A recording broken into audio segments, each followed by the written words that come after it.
নবদিগন্তের সূচনা হয়েছে ধরণীতে।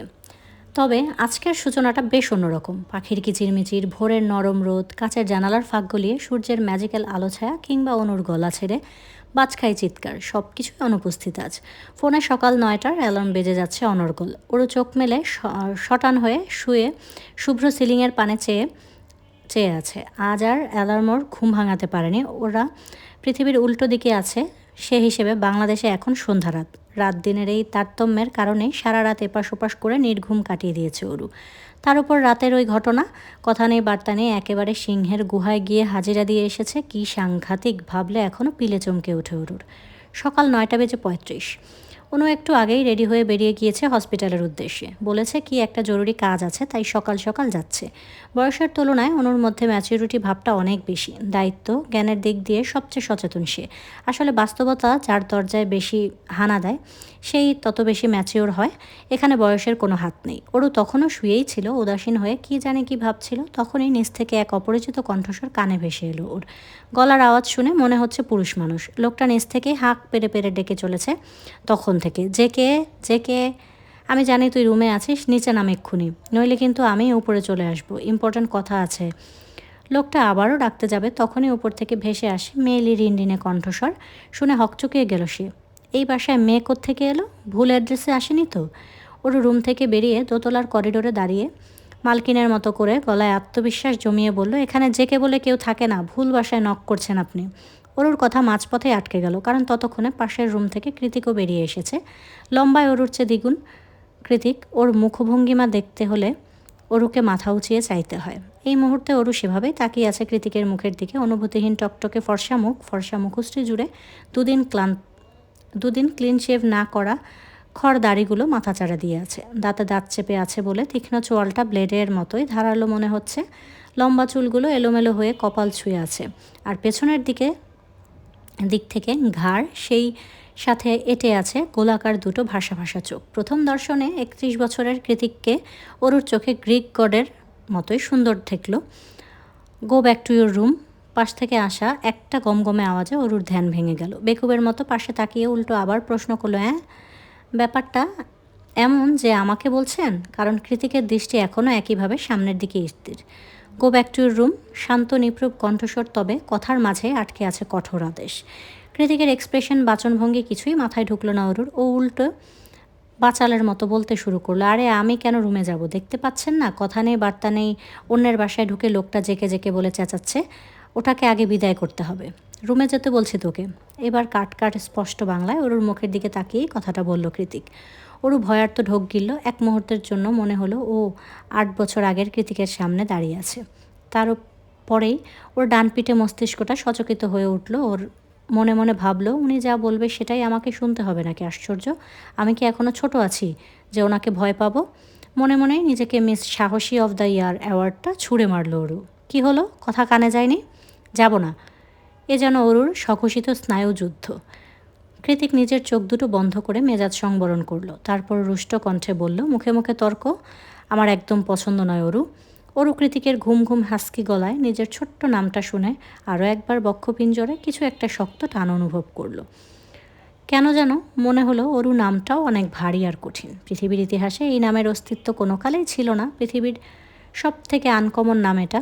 কিন্তু সেসবে মাথা ঘামিয়ে দমল না অরুর অহংকারী মন, বরং নতুন উদ্যমে কৃতিকের কথার কাট জবাব দেওয়ার প্রস্তুতি নিল সে। যাকে বলে এক বলেই ছক্কা হাঁকানো। ঠিক তখনই আগমন ঘটে নিস্তলার তৃতীয় ব্যক্তির। কিরে দেখছিস তখন থেকে ডাকছি, তবুও পকেটে হাত গুজে খাম্বার মতো দাঁড়িয়ে আছিস? আমাকে কি তোর চোখে পড়ে না, মানুষ মনে হয় না? লোকটা এগিয়ে আসতেই কৃতিক অরুর সামনে এসে ওকে আড়াল করে দাঁড়ায়। লম্বা চওড়া গ্রিক গড শেপওয়ালা বডির অধিকারী কৃতিকের পেছন থেকে রোগা অরুকে তো দূরে থাক, ওর ছায়াটা পর্যন্ত দেখা যাচ্ছে না। অতঃপর কৃতিক বলে, কি চাই মানে? American super model share Ahmed কি তোর ভিখারি? তোকে কি তোর ভিখারি মনে হচ্ছে? না, তবে ছ্যাঁচড়া মনে হচ্ছে। কি, তোরা সব কটা মিলে আবারও আমার হাউস পাসওয়ার্ড হ্যাক করেছিস তাই না? শায়ার মুখে বিরক্তি ফুটিয়ে বলল, এছাড়া উপায় কি? নক করলে তো জীবনেও দরজা খুলিস না, ফোন ধরিস না, SMS সিন করিস না, হুটহাট উধাও হয়ে যাস। কোন দিন দেখবো একা একা এই ভুতুরে বাড়িতে মরে পড়ে আছিস। আমার সন্দেহ হচ্ছে যে তুই আসলে মানুষ তো নাকি ভ্যাম্পায়ার টাইপ কিছু। সত্যি করে বলতো, তোর ইচ্ছা, যা খুশি একটা ভেবে নে। সায়র বিরক্তিতে চোখ মুখ খিচে এক নাগাড়ে অভিযোগের লিস্ট উগরে দিচ্ছে। এদিকে কৃতিকের পেছনে এখনও ঠায় দাঁড়িয়ে আছে অরু। দৌড়ে রুমে চলে যাওয়ার উপায় নেই, কারণ কৃতিক ওর কবজিটা শক্ত করে চেপে ধরে রেখেছে। মুখ দিয়ে কিছু বলবে তার সুযোগ হচ্ছে না, কারণ সায়রের মুখ ননস্টপ চলছে। এক নাগাড়ে টানা 10 মিনিট ধরে ননস্টপ কথা বলে তবেই ক্ষান্ত হলো সায়র। 10 মিনিট? হ্যাঁ, 10 মিনিটই হবে। কৃতিক তো চুপচাপ দাঁড়িয়ে ঠিকই তাকিয়েছিল। পেছন থেকে অরু নিজের হাত ছাড়ানোর কসরত করে যাচ্ছে, কিন্তু কৃতিকের শক্ত বাঁধনের কাছে সেই চেষ্টা পিপিলিকার সমতুল্য। ওর পেছনে একটা ছায়া নড়াচড়া করছে দেখতে পেয়ে সায়র উদ্বিগ্ন হয়ে বলল, তোর পেছনে ওটা কে জেকে? তোর ছায়া এত ছোট হয়ে গেল কি করে? আর এমন নড়ছেই বা কেন? তোকে সত্যি সত্যি ভূতে ধরলো নাকি? দাঁড়া, সবাইকে কল করে এক্ষুনি আসতে বলি। সায়র একটা মানুষ বললে কলিকতা বুঝে ফেলে। দেখা গেল সত্যি সত্যি তিল থেকে তাল বানিয়ে ফেলবে। কৃতিককে প্রোটেস্ট বাই ঘোস্ট বানিয়ে ছাড়বে। তারপর শুরু হবে ওকে নিয়ে বেহুদা গবেষণা। তাই সকল রহস্যের ইতি টেনে নিজের চোখ মুখ খিচে বন্ধ করে অরুর হাতটা ছেড়ে দিল কৃতিক। সায়ার সচকিত নজরে ওর পেছনে চাইল। দেখলো স্কার্ট আর টি শার্ট পরা গোলগাল গরনের পিচ্ছি একটা মেয়ে, বিশাল লম্বা লম্বা সিল্কি চুলগুলো দুই পাশে ঝুটি করে বুকের সামনে ফেলে রেখেছে। একে কী বলা যায়, কেশবতী নাকি এলোকেশী? সে যাই হোক, মেয়েটার চেহারার বিরক্তির ছাপ স্পষ্ট। ফর্সা আদুরে মুখটা রাগে লাল হয়ে আছে, কপালেও বিরক্তির ভাঁজ। লাল লাল গাল দুটো দেখেই মনে হচ্ছে একটু টেনে দিই। সেই আশাতেই হাত বাড়িয়েছিল সায়র পিচ্ছিটার গাল টেনে দেবে বলে, কিন্তু সেই আশাতে এক বালতি জল ঢেলে ওরুকে এক প্রকার ধাক্কা মেরে রুমের ভেতর পাঠিয়ে দিয়ে ঠাস করে বাইরে থেকে দরজা লাগিয়ে দিল কৃতিক। সায়র উদ্বেগ প্রকাশ করে বলল, এভাবে কেন ধাক্কা মারলি মেয়েটাকে? ওর নিশ্চয়ই লেগেছে, দেখেই মনে হচ্ছে তুলোর মতো শরীর। কৃতিক দাঁত চেপে ঘাড়ের রক ফুলিয়ে বলে, লাগুক, লাগার জন্যই মেরেছি। আর ওর শরীর তুলোর মতো নাকি লোহার মতো সেই চিন্তা মাথা থেকে ঝেড়ে ফেল। এভাবে বলছিস কেন? পিচ্ছি মানুষ তাই বলেছি। বাই দ্য ওয়ে, কে ও? No one. এই বলে সিঁড়ি ডিঙিয়ে ধাপ ধাপ করে নিচে নেমে যায় কৃতিক। সায়র কৃতিকের পেছন পেছন নামতে নামতে বলে, বাই এনি চান্স তুই কি এই পিচ্ছি মেয়েটার সাথে কিছু? কথা শেষ করতে পারলো না সায়র, তার আগেই ওর মুখ বরাবর একটা কুশন ছুঁড়ে মারে কৃতিক। মুখে লাগাম টান। তুই জানিস আই ফাকিং হেট ওমেন্স। তাহলে মেয়েটাকে দেখে তো মনে হচ্ছে বাঙালি। কৃতিক আরামসে ডিভানে বসে পড়ল। তারপর টি টেবিলের দুপা তুলে দিয়ে কানে হেডফোন লাগিয়ে মনিটরে ভিডিও গেম খেলতে শুরু করতে করতে বললাম তো no one, treat her like a servant. Sayor বুঝলো কৃতিক মেটার ব্যাপারে কথা বলতে চাইছে না। ওদিকে মিস্টার জায়ান কৃতিকের বলা প্রত্যেকটা কথাই স্পষ্টভাবে কানে পৌঁছালো অরু। ঢোক গেলার মতো করেই প্রত্যেকটা অপমানজনক কথা গিলে নিল অরু। মায়ের জন্য আপা কত কিছু করছে, আর ও এতটুকু সহ্য করতে পারবে না? তা কী করে হয়? একটু আগে লাগা ধাক্কাটা বেশ জোরেই ছিল। আসমান দেয়ালের লেগে কনুইয়ের কাজটা ছিঁড়ে গিয়ে রক্ত বের হচ্ছে। রক্ত বের হয়ে টি শার্টের হাতাটাও চ্যাটচ্যাটে হয়ে গিয়েছে। কৃতিকের কথা গায়ে না মেখে পায়ে পায়ে এগিয়ে গিয়ে ওয়াশরুমে ট্যাপ ছেড়ে রক্তাক্ত জায়গাটা ধুয়ে নিল ওরু। তারপর সামান্য অ্যান্টিসেপটিক আর অন টাইম ব্যান্ডেজও লাগিয়ে নিল। ওরু বুঝে গিয়েছে এখন থেকে ঠিক এভাবেই নিজের ক্ষত নিজেকেই সারাতে হবে ওকে। যা হয়ে যাক, আপাকে কিচ্ছুটি বলা যাবে না। সায়ার কাউচে বসে শুয়ে ফোন টিপছে আর কৃতিক মনিটরে বাইক রাইড খেলছে। হঠাৎ করে কি মনে করে শোয়া থেকে উঠে বসে সায়র চিন্তাগ্রস্তদের মতো কপালে ভাঁজ রেখে বলে, এলিসার বাবা জেল থেকে ছাড়া পেয়ে গেছে। কৃতিকের দৃষ্টি মনিটরে আটকে আছে এখনও। ও চুইংগাম চিবুতে চিবুতে বলল, আই নো। এবার নিশ্চয়ই খারাপ কিছু হবে এলিসার সাথে। তুই আছিস কি করতে? সায়র দীর্ঘ নিঃশ্বাস ছেড়ে বলল, এবার আরও বেশি সতর্ক থাকতে হবে। এবার শুধুমাত্র এলিসা নয়, আমরা চারজনই টার্গেট। কৃতিক খেলাটা পজ করে দোতলার অরুর ঘরটার দিকে তাকিয়ে কিছু একটা ভাবলো। তারপর বিড়বিড় করে বলল, if he dare to touch I swear I will kill him. Sir তাজ্জব বনে গিয়ে প্রশ্ন ছিল, কী বলছিস রিন্ডি নিয়ে? কাকে মারবি তুই? কৃতিক ওর ভয়ানক শীতল চাউনি নিক্ষেপ করলো সায়রের দিকে। বাজ পাখির নজরের মতোই তীক্ষ্ণ সে চাউনি। ওর চোখ জোড়াই যেন একটা জীবন্ত থ্রেড। ঠোঁটের কোণে ক্রূর হাসি ঝুলিয়ে খুব আস্তে আস্তে জবাব দিল কৃতিক, এলিসার বাবাকে। সকাল গড়িয়ে দুপুর হয়েছে, এখনও ফেরেনি অনু। অবশ্য ফেরার কথাও নয়, বলেই গিয়েছে ফিরতে সন্ধ্যা হবে। হঠাৎ করে বিদেশের মাটিতে পা রেখে ওর আপার এত ব্যস্ততা ধরতে পারল না ওর। এদিকে সারাদিন না খেয়ে থেকে শরীরটা কাহিল হয়ে গিয়েছে ওর। নিচে গিয়ে কিছু একটা খেতে হবে, নয়তো না খেয়ে প্রেশার ফল করে অসুস্থ হয়ে গেলে বিদেশের মাটিতে খেয়ে দেখবে ওকে। যেমন ভাবনা তেমন কাজ। ওর দরজাটা সাবধানে একটু ঢিলে করে উকি দিল বাইরে। তৎক্ষণাৎ নিচ থেকে সকালের পুরুষালী কণ্ঠটা আবারও ভেসে এলো কানে, এই যে এলো কেশি, খেতে এসো। ওরও দুপা সামনে বাড়িয়ে করিডোর দিয়ে নিচে চাইলো, দেখলো অ্যাপ্রন পরে হাতে ফ্রাই প্যান নিয়ে ওর দিকে তাকিয়ে হাসছে সায়র। ফর্সা মুখশ্রীতে সেই সাবলীল হাসি বেশ ভালোই মানিয়েছে। ঠিক তার অন্য পাশে ডাইনিংয়ে বসে চুপচাপ কাঁটা চামচ দিয়ে কিছু খাচ্ছে কৃতিক। ওর ভাবভঙ্গি এমন যেন ওর আশেপাশে কোনো মানুষ নেই, সব গরু ছাগল। ওরও এবার নিচে নেমে এলো। সায়র নিজের সাবলীল হাসিটা মুখে ঝুলিয়ে রেখেই ওর দিকে খাবারের প্লেট এগিয়ে দিয়ে বলল, বসে পড়ো। ওরও প্লেটের দিকে উকি দিতেই ওর চোখ মুখ বিরক্তিতে কুঁচকে এলো। দুপুরের খাবারে এসব ঘাস পাতা কে খায়? সাথে এক টুকরো মাংস, ভাজা স্টেক হবে হয়তো, আর একটুখানি ম্যাশ পটেটো, ব্যাস এতটুকুই লাঞ্চ। গোল গোল অসহায় চোখ করে ওদের দুজনের দিকে তাকালো ওরু। সায়র একবার ওরুর দিকে আর একবার কৃতিকের দিকে তাকাচ্ছে। কৃতিক খেতে খেতে বলল, দেখতে তো একটুখানি, এত খাবার রাখিস কোথায়? খুব রাগ হলো ওরুর। আমেরিকা এসেছে বলে এইসব ঘাস পাতা খেয়ে বাঁচবে নাকি? তাছাড়া ভাত নেই, ডাল নেই, তরকারি নেই, এটা কেমন দুপুরের খাবার? ছ্যাঃ। মনে মনে আমেরিকান গ্রিন কার্ডধারী বাঙালিদের হাজারটা তিরস্কার জানালো ওরু। দেশে থাকে না বলে দেশের ঐতিহ্যটাও ম্যাশ পটেটোর সাথে ভর্তা বানিয়ে খেয়ে ফেলেছে এরা। তারপরে আলগোছে নিজের লম্বা চুলগুলো হাত খোপা করে ওড়নাটা কোমরে পেঁচিয়ে নিজেই এগিয়ে গেল রান্নাঘরের দিকে। ক্যাবিনেট আর ফ্রিজ হাতের কাছে চাল ডাল যা পেলো সব কিছু একসাথে মাখিয়ে চুলায় বসিয়ে দিল। কয়েক মিনিটের মধ্যেই খিচুড়ি মোমো গন্ধে সুবাসিত হয়ে উঠল চারিদিক। সায়র নিজের প্লেট সরিয়ে রেখে রান্নাঘরের দিকে উকিঝুঁকি দিচ্ছে। ওর কাণ্ডে কৃতিক ভ্রু কুঞ্চিত করে বলল, কি হলো, খাচ্ছিস না কেন? খেয়ে বিদায় হ। সায়র দাঁত কেলিয়ে বলল, খিচুড়ি কতদিন পর বাঙালি খানা, লোভ সামলাতে পারছি না। কৃতিক আবারও নিজের খাওয়ার মন দিল। একটু পর এক প্লেট খিচুড়ি এনে সায়রের সামনে রাখলো ওরু। গরম খিচুড়ির গন্ধে খিদে পেট গুড়গুড়িয়ে উঠল ওর। ওরু বলল, খেয়ে বলুন তো কেমন হয়েছে। গরম খিচুড়ি মুখে নিয়ে আবেশে চোখ বুজে এলো সায়রের। ওর মুখের এক্সপ্রেশন দেখলেই বোঝা যাচ্ছে খাবারটা ঠিক কতটা পছন্দ করেছে। খাবার গিলে নিয়ে তৃপ্তিমাখা হাসি দিয়ে সায়র কৃতিককে বলল, তোর বোন ফাটাফাটি রান্না করে দোস্ত, এরকম রান্না খেতে পারলে আমি যখন তখন তোকে শালা বানিয়ে ফেলবো, ড্যাম শিওর। নিজের হাত মুষ্টিবদ্ধ করে অগ্নি দৃষ্টিতে অরুর ক্লান্ত মুখশ্রীটা পরখ করল কৃতিক। তারপর একটা তাচ্ছিলের হাসি দিয়ে বলল, ও আমার বোন নয়, ও আমার বোন হতেই পারে না। মানে? সায়রের মুখে কৌতূহল স্পষ্ট। ও আমার বাপের দ্বিতীয় বউয়ের আগের পক্ষ। কৃতিকের এত বিশ্রী অপমানজনক সম্বোধনে একটুও টলল না অরু, বরং মৃদু হেসে সায়ের উদ্দেশ্যে বলল, জি উনি ঠিকই বলেছেন, আমি ওনার আপন কিংবা সৎবোন কোনো টাইপ বোনই নই। আমার নাম অরোরা শেখ। কৃতিকের কথায় সায়রও খুব একটা গায়ে মাখল না। ও অরুর কথার জবাবে একটা উচ্ছ্বাস নিয়ে জানায়, আমি সায়র আহমেদ, কিন্তু বাংলাদেশি নই, ইন্ডিয়ান। আমার হোম টাউন দার্জিলিংয়ে। দার্জিলিং নামটা শুনতে আগ্রহের প্রবণতা বানভাসী হলো অরুর। দার্জিলিং আর কাশ্মীর ওর পছন্দের লিস্টে সবার আগে। জীবনে একবার হলেও জায়গাগুলোতে যেতে চায় অরু। পাহাড়ের গায়ে জমে থাকা মেঘ, বৃষ্টি, বরফ, ঝর্ণা সব কিছু নিজ হাতে ছুঁয়ে দেখতে চায়। নিজের মন গহীনে লুকানো ইচ্ছার খানিকটা পর্দা খুলে যাওয়ার তরুণ অরু বলল, জানেন দার্জিলিংয়ে ঘুরতে যাওয়া আমার অনেক দিনের স্বপ্ন। তাই কোথায় ঘুরতে চাও দার্জিলিংয়ে, আর কার সাথে যাবে? অরুর মুখ থেকে কথার বহর বের হতে না হতেই সশব্দে হাতের কাঁটা চামচটা ছুঁড়ে ফেলে উঠে দাঁড়িয়ে পড়ল কৃতিক। কয়েক কদম এগিয়ে গিয়ে অরুর মুখোমুখি দাঁড়িয়ে বলল, I hate Bengali food, even everything. So next time আমার বাসায় এসব চিপ রান্না, চিপ আলোচনা কোনোটাই করার সাহস করবি না। I warn you. ওরও শঙ্কিত হয়ে দুপা পিছিয়ে গেল। চোখের সামনে কী ঘটছে, কেন ঘটছে বুঝে উঠতে একটু টাইম লাগলো। কৃতিক বারবার ওকে অপমান করছে, ভেঙে ফেলতে চাইছে, কিন্তু কেন? বয়সে ওর থেকে অনেক বড় বলে?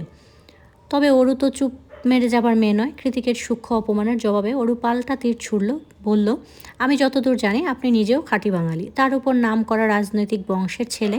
ব্যাস এতটুকু বলারই ফুরসত পেল অরু। এরপর টেবিলে রাখা স্টেক কাটার সিলভার রঙের ছুরিটা ওর গলায় চেপে ধরল কৃতিক। হোয়াটস রং, জেকে কী করছি সেটা? কৃতিকের কাণ্ডে সায়র হকচকিয়ে উঠে কিছু বলতে যাবে, তার আগেই ওকে হাতের ইশারায় থামিয়ে দিল কৃতিক। দাঁত পিষে ফেলে বলল, আমাদের মধ্যে কথা বলতে আসিস না সায়র। ও যেভাবে আমাদের কথাটা উচ্চারণ করলো মনে হচ্ছে স্বামী স্ত্রী তাদের স্টুপিড সাংসারিক ঝগড়া করছে, আর ওই তৃতীয় ব্যক্তি হয়ে আগ বাড়িয়ে তাদের ঝগড়া থামাতে এসেছে। কিন্তু ব্যাপারটা তো তা নয়। সায়র একদিনেই বুঝে গিয়েছে কৃতিক মেয়েটাকে অসম্ভব অপছন্দ করে। তাহলে কে রেখে গেল মেয়েটাকে এখানে এই জমের হাতে? এখন না হয় সায়র আছে, কিন্তু রাত বিরাতে হুট করে জেকে রেগে গেলে তখন কি হবে? সায়র ভাবতে ভাবতে শটান বসে পড়ল। কৃতিক এখনও একইভাবে দাঁড়িয়ে আছে। ভয়ে নিজের জামা নিজে শক্ত করে চেপে ধরে রেখেছে অরু। চোখ দুটো পানিতে ছলছল করছে, এই গড়িয়ে পড়ল বলে। মুখে মুখে তর্ক আমার একদম পছন্দ নয়। এখন থেকে আমি যা বলবো তুই সেটাই করবি। আমার সামনে মোটেও ফাকিং তেজ দেখাতে আসবি না, নয়তো তোর তেজ গলিয়ে দিতে আমার 1 সেকেন্ডও সময় লাগবে না। Mind it. ক্ষিপ্ততা সুস্পষ্ট ওর দু চোখে।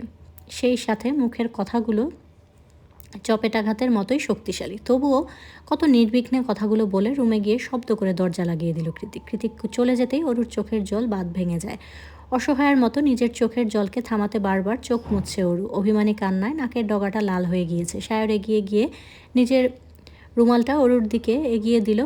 মুখটা মুছে না অরু নিল না, বরং দৌড়ে হল রুম ছেড়ে দোতলার ছাদ বারান্দায় চলে গেল। বড্ড আত্মসম্মানে লেগেছে ওর। একজন অপরিচিত মানুষের সামনে এতটা অপমানিত এর আগে কখনো হয়নি ও। কৃতিক কেন ওকে দু চোখে দেখতে পারে না, কেন ওর উপর সবসময় ক্ষিপ্ত হয়ে থাকে তা আজও ধরতে পারে না অরু।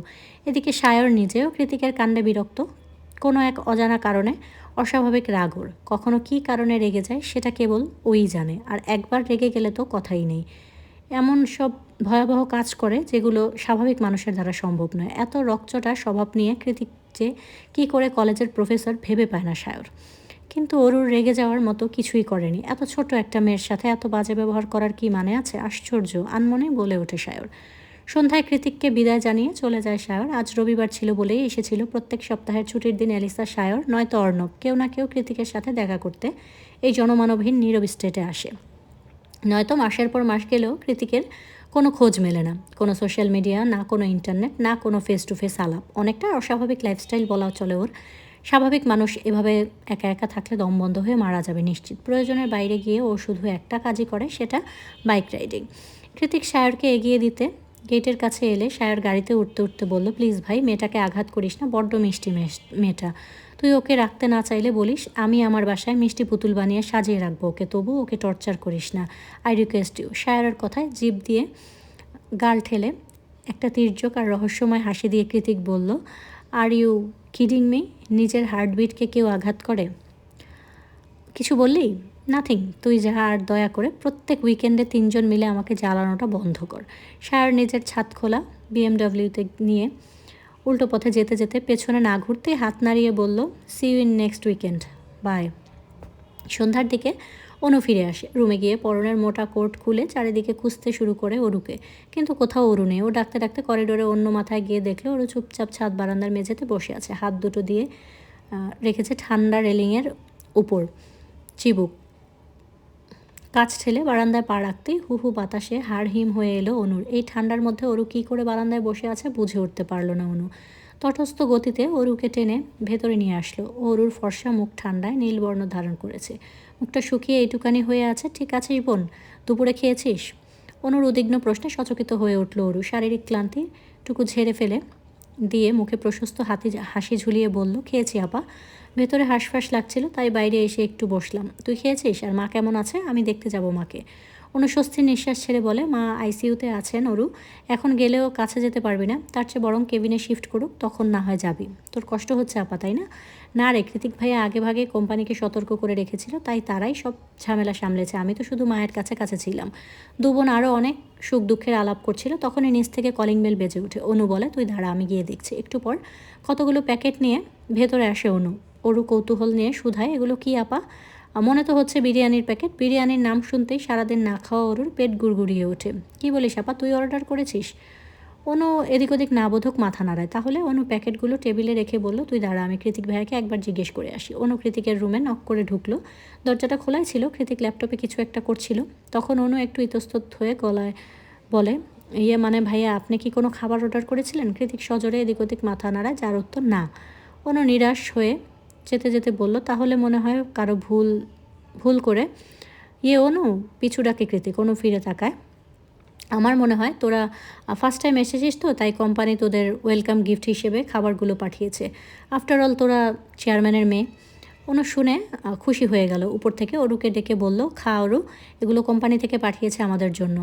অরু আর অপেক্ষা করলো না। সারাদিন অভুক্ত পেটটাকে আশকারা দিতে বসে পড়ল, পেট পুজো করতে। খুশি মন নিয়ে অনু চলে যেতেই কৃতিক আবারও নিজের কাজে মন দিল। সান ফ্রান্সিসকো থেকে মাইল 30 দূরেই ছোট্ট নির্জন এই শহরতলির আবহাওয়া বড়ই অদ্ভুত। সপ্তাহে বড়জোর 2-1টি বার রোদের মুখ দেখা যায়। বাকিটা সময় খুটখুটে মেঘাচ্ছন্ন আকাশ, নয়তো কুয়াশা ঢাকা ঝাপসা প্রকৃতি, তার উপর হাড় কাঁপানো ঠান্ডা তো আছেই। ঘরের মধ্যে কৃত্রিম তাপমাত্রা নিয়ন্ত্রণ ব্যবস্থা থাকায় সেই হিমধরার শীতল ছুঁতে পারে না মানুষের শরীর। -0 ডিগ্রিতেও এদেশের মানুষের কর্মব্যস্ততা, জীবন অনড়। কিন্তু একা একা এভাবে রুমের মধ্যে বসে বসে ঠিক কতক্ষণ থাকা যায়, কত দুদিন ধরে এভাবে কাটাচ্ছে অরু। খাও দাও আর ঘুমাও। আপাও সকাল হতেই হসপিটাল ছোটে। কৃতিক বাড়িতে না থাকা একই কথা। সে কখন আসে কখন যায় সেই ধারণাটুকু পর্যন্ত নেই অরুর। তাছাড়া এই বদমেজাজি লোকের সাথে মুখ দেখাদেখি না হওয়াটাই ভালো। এক কথায় গুড লাক। রুমের মধ্যে এদিক ওদিক পায়চারি করছে অরু। অলস মস্তিষ্কটা ভাবছে কি করা যায়, কিভাবে সময় কাটানো যায়। তখনই গুরুদায়িত্ব মনে পড়ার মতোই মনে পড়ে যায় নিখিল ভাইয়ের কথা। গত দুদিনে অরু তো ভুলেই গিয়েছিল নিখিল ভাইয়ের সাথে একই দেশে আছেও, কিন্তু মাত্র এই কয়েকদিনের দূরত্বে কিভাবে আপনাকে ভুলতে বসলাম আমি নিখিল ভাই। ওর অবচেতন মস্তিষ্ক বলল, ভালোবাসলে ভোলা যায়? তার মানে আমি তাকে ভালোবাসি না? না না, কী ভাবছি এসব ভুলভাল চিন্তাদের দূরে ঠেলে দিয়ে নতুন ভাবনা সংযোজন করলো। যে করেই হোক নিখিল ভাইকে খুঁজে বের করবো আমি, কিন্তু কিভাবে? তখনই চোখ গেল বেডসাইড টেবিলের অযত্নে পড়ে থাকা মুঠোফোনটার দিকে, যেটা গত দুদিন ধরেই বন্ধ পড়ে আছে। ওরও এগিয়ে গিয়ে ফোনটা হাতে তুলে নিল। মনে মনে ভাবলো এটাকে চার্জ দিয়ে লাভ নেই, কারণ ওর কাছে সিম কার্ড নেই। তাহলে এবার কি হবে? ওরও পা দুলিয়ে খাটে গিয়ে বসে পড়ে। তারপর ভাবতে ভাবতে আনমনে বলে, আমাকে ধাপে ধাপে এগোতে হবে। সবার আগে নিখিল ভাইয়ের ভার্সিটি খুঁজে বের করতে হবে, আর সেটা জানতে হলে তিথিকে কল করতে হবে। একমাত্র ওই জানবে নিখিল ভাই কোন ভার্সিটিতে হায়ার স্টাডির জন্য এসেছে। তারপর অ্যাড্রেস নিয়ে সোজা নিখিল ভাইয়ের মুখোমুখি। কথাটা ভেবেই লজ্জায় নিজের দুহাতে মুখ চেপে মুচকি হাসে অরু। কিন্তু তিথির সাথে যোগাযোগ করার উপায় কি? বুদ্ধিদীপ্তদের মতো চোখজোড়া বড় করে অরু বলল, আইডিয়া। এত বড় বাড়িতে নিশ্চয়ই একটা ল্যান্ডলাইন থাকবে। হ্যাঁ থাকবেই, শুধু খুঁজে বের করতে হবে। নিজে আশ্বাস দিল। তারপর আর দেরি করলো না, তৎক্ষণাৎ ডায়েরির পাতা থেকে তিথির নাম্বারটুকে রাখা পৃষ্ঠাটা ছিঁড়ে নিচের দিকে ছুট লাগালো নতুন কোনো সুযোগের আশায়। বেখেয়ালি অরু এক প্রকার নাচতে নাচতেই নিচে নেমে গেল। তবে শেষ সিঁড়িটা পেরোতেই ওর পায়ের উদ্যম গতি থেমে গেল। সেই সাথে হাস্যোজ্জ্বল মুখটাও চুপসে গিয়ে থমথমে দৃশ্য ধারণ করলো। অন্ধকার হলরুম, কালকের মতোই ডিভানে বসে টি টেবিলের উপর দুপা তুলে বাইক রাইডিং ভিডিও গেম খেলছে কৃতিক। ওরও মনে মনে বিরক্ত হলো। এত বড় হয়েও সারাদিন ভিডিও গেম খেলে এই লোক, আশ্চর্য। অফিস টফিস নেই নাকি? আবার হতেও পারে কোটিপতি বংশের একমাত্র উত্তরাধিকারী মিস্টার কুম্ভকর্ণ। নিজের মনের কথায় নিজেই ঠোঁট টিপে হেসে ওঠে অরু। সঙ্গে সঙ্গে মনিটরের গেমটা পজ হয়ে যায়। কৃতিক ভ্রু কুচকে ওর দিকে তাকিয়ে থাকে কয়েক সেকেন্ড, তারপর গম্ভীর স্বরে বলে, হোয়াট হ্যাপেন্ড? এভাবে হাসছিস কেন? আমি বয়সে তোর থেকে ঠিক কত বছরের বড় তুই জানিস? অরুর হাসি থেমে যায়। চারিদিকে ঘুটঘুটে অন্ধকার, তার সাথে নিস্তব্ধ পরিবেশ। কেবল মনিটর থেকে আসা মৃদু আলো ছাড়া আর কোনো আলোই জ্বলছে না হলরুমে। জানালা থেকে শুরু করে কাঁচের দেয়ালের পর্দাটা পর্যন্ত টেনে দেয়া। এমন পরিবেশে কৃতিকের রাগী আওয়াজ বেশ ভয়ানক ঠেকল অরুর কানে। আর এই মুহূর্তে কৃতিক যে ওর দিকে চোয়াল শক্ত করে তাকিয়ে আছে, ব্যাপারটা ভয়ের উপর যা থাকে সেখানে গিয়ে পৌঁছেছে। ওরও এই নীরবতা ভাঙতে চাইল।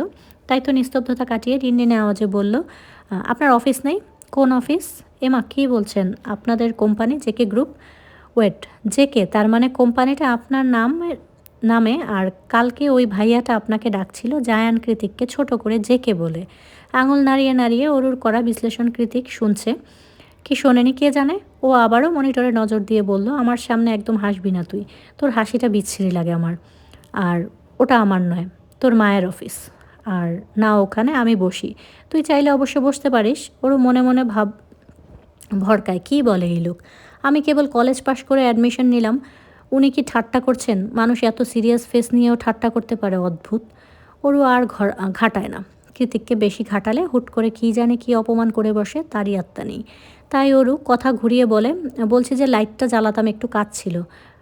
নো, সচকিত জবাব আসে কৃতিকের দিক থেকে। কিন্তু কেন? আমার অন্ধকার ভালো লাগে তাই। যা করার এই অবস্থাতেই করে যা। হালকা নিঃশ্বাস বেরিয়ে এলো অরুর বুক চিরে। কৃতিক বলেছে মানে সে কথা এক চুলও নড়বে না।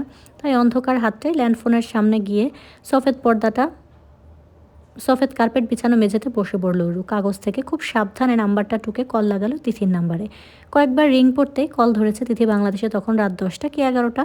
তবুও কথা শুনে মনে হচ্ছে ঘুমে কাতরাচ্ছে তিথি। তিথি, আমি অরু বলছি, কেমন আছিস? তিথি চমকায়। একে তো বিদেশি নাম্বার, তার উপর দেশে থাকতেই সকল যোগাযোগ বন্ধ করে দিয়েছিল ওরু। এখন হুট করে আবার কেন কল দিল?